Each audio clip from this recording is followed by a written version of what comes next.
Hello, and welcome to Science Unscripted. It's Connor here. And Gabe? We do not have emails this time.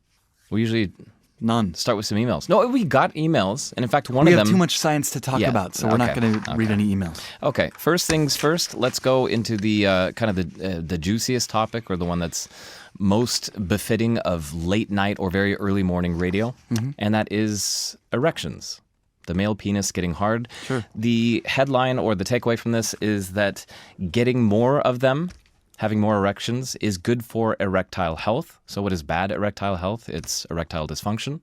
When you want to be aroused and just can't for a variety of reasons. Could be physiological, often associated with poor cardiovascular health. Yeah. It could be psychological. It could be a lot of things. So if you, basically, I think most men out there would agree that if they get aroused, they would like to have an erection. That's the point of a sexual interaction. Yeah. And what this study shows is use it or lose it, or it's kind of what it implies. So before we get into what they observed directly, and again, they were looking at mice. Always have to put that caveat in there, although the male penis in mammals is pretty similar. Usually, if you're flaccid, you kind of have a muscle or various muscles constricting the flow of blood into the penis. Yeah. It's stopping it. Then you get aroused, and this is probably going to be a visual cue or something, or all sorts of cues. And then a couple chemicals are released inside your body. These are nitric oxide and acetylcholine, and that relaxes those muscles. Now the blood's going to flow in. Same thing kind of happens in a different way. It's a different mechanism, but with all these drugs, erectile drugs, PDE5 inhibitors, that lets the blood flow in. That's usually... And erectile dysfunction is when this muscle stays contracted? That could be one cause of it, yeah. Okay. In fact, that's where most research has looked. If we're going to fix this thing, let's let the blood flow in there just fine.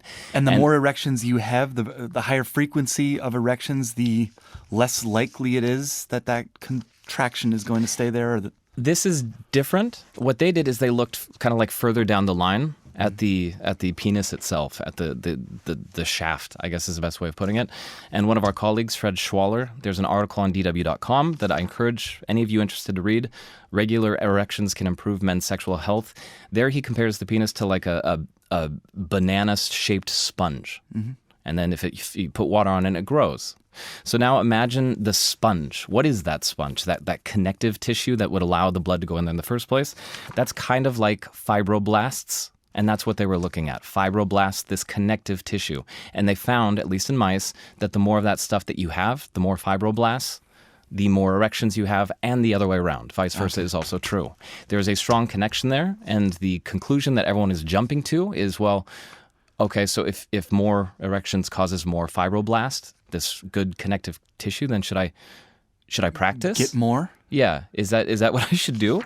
And one of the people behind the study said basically that happens to men anyway during the night of your night's sleep. Roughly 3 hours of that you have an erection. Morning wood. Yeah. That's what your body is practicing overnight. But he goes as far as to say this is not something we've shown in our study, so it is a bit speculative. But a reasonable interpretation is that it gets easier if you have regular erections. I'll let our listeners take that for whatever it's worth. I don't know if they're saying go out and practice erections. I don't know, but that would be one conclusion of the study. All right, should I jump into mine? Yeah. I got 2 different studies, both on the same topic. One is recent, one goes back to 2015. We'll start here at the University of Pittsburgh. They were looking into odors, smells, and the connection of odors to memory. Oh, strong connection, yeah. Yes. You were at lunch, I believe, referring to something in your past, an odor that you remember was the breath of a girl you used to like? Yeah. She, I believe, I was in grade school, elementary school, and she came to school. I had the biggest crush on her, like months on end. Biggest crush on her. I used to sit in this huge tractor tire with her during recess, and she came to school one morning, and I was sitting next to her. The teacher was going to read us something, and she, I think, hadn't brushed her teeth. We were all kids once it happens, and then had chewed cinnamon chewing gum to cover it. And that combination of smells instantly turned me off. I didn't have a crush on her anymore. That ended the crush. If I had an opaque vial with that smell in it and opened the lid under your nostrils, do you think you would be able to remember that exact episode? I feel like I can almost smell it from my memory. I know that's so. Yes, yeah. Okay, so what they were doing in this study, it's a really serious one. So they were looking at people who are severely depressed. One of the main problems with that is an inability to connect with the past. Memories. Oh, okay. Yeah. And positive memories are very good for our mental health. And people who are depressed, it's hard for them to recall memories.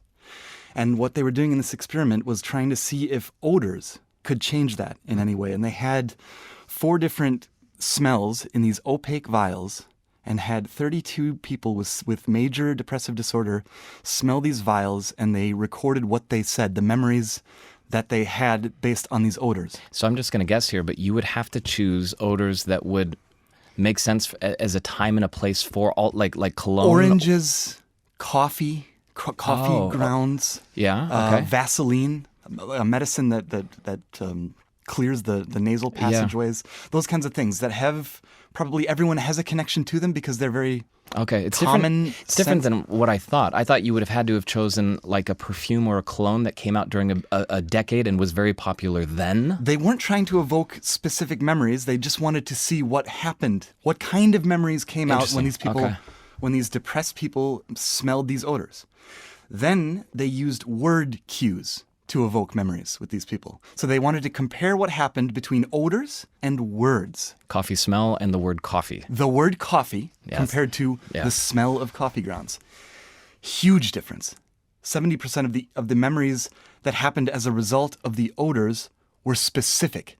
People remembered a specific thing Yeah. because of the odor of coffee compared to the word coffee. It means that autobiographical memories are opened up via these odors. I was just going to say coffee. I was about to kind of, I don't know, try to contradict it and say, well, I drink coffee every morning, every day, right? How many memories could, although when I think about it now, there is one. Every Sunday after church, went to the grocery store. My mom was filling up the cart. My dad was filling up the cart. And I'd go to the coffee aisle in the grocery store. And this is totally unhygienic. I just didn't know it at the time. And I would stick my nose under those coffee bean dispensers. Yeah. I loved those. Yeah. That's a really specific. When I smell coffee, I can hear the coffee advertisement, Folgers. The best part of waking up. I'm back. I'm a child again. Yeah. Interesting. Okay. Yeah. Okay. So the second study is, so we've established, or this study from Pittsburgh established that odors open up a passageway to the past, right?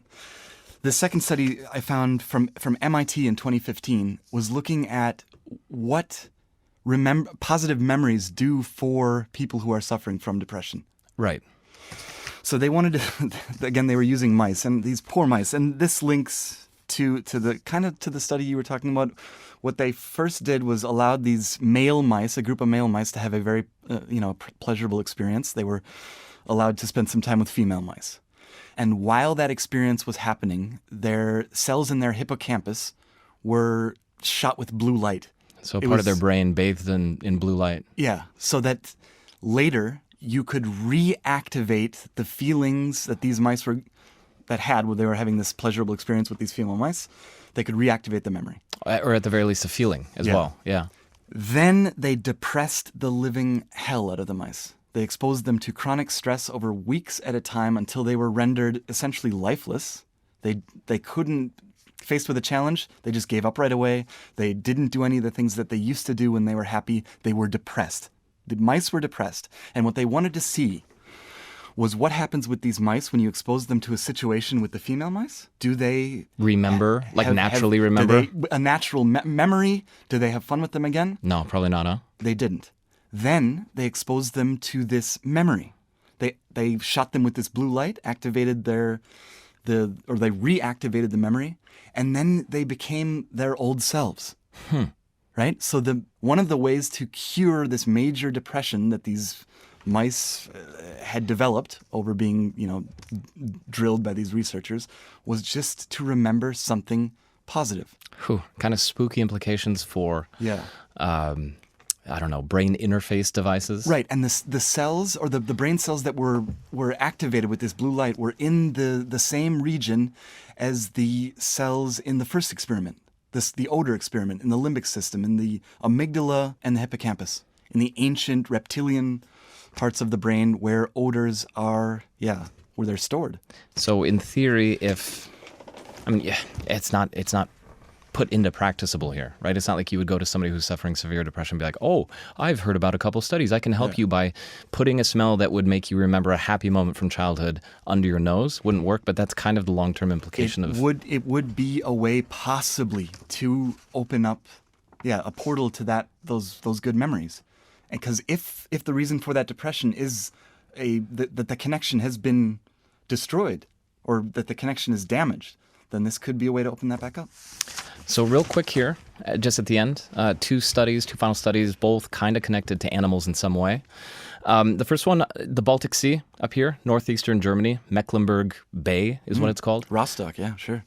They have found what may be the largest, or certainly one of the largest, Stone Age mega structures. It's a 1 kilometer long stone wall. Took about 1,700 stones to build this thing.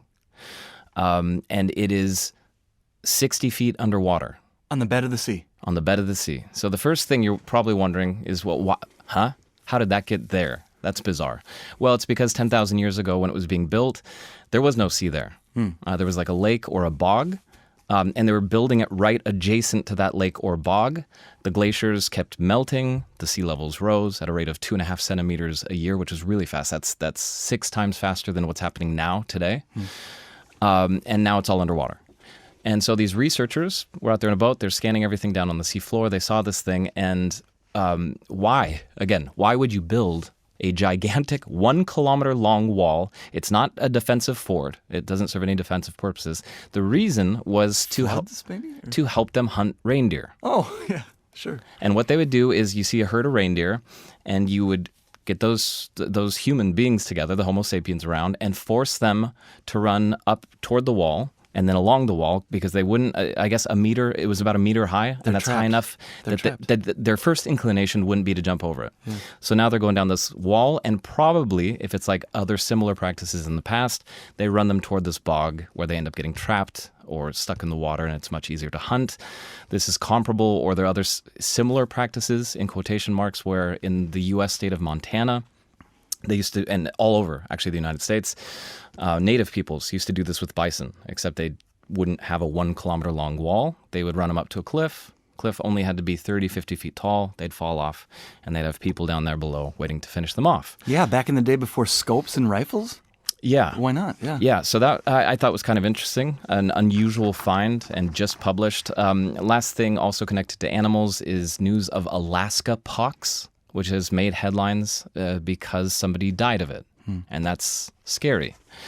What is less scary is if you read into it, there have been 7 total cases of Alaskapox over the last 9 years.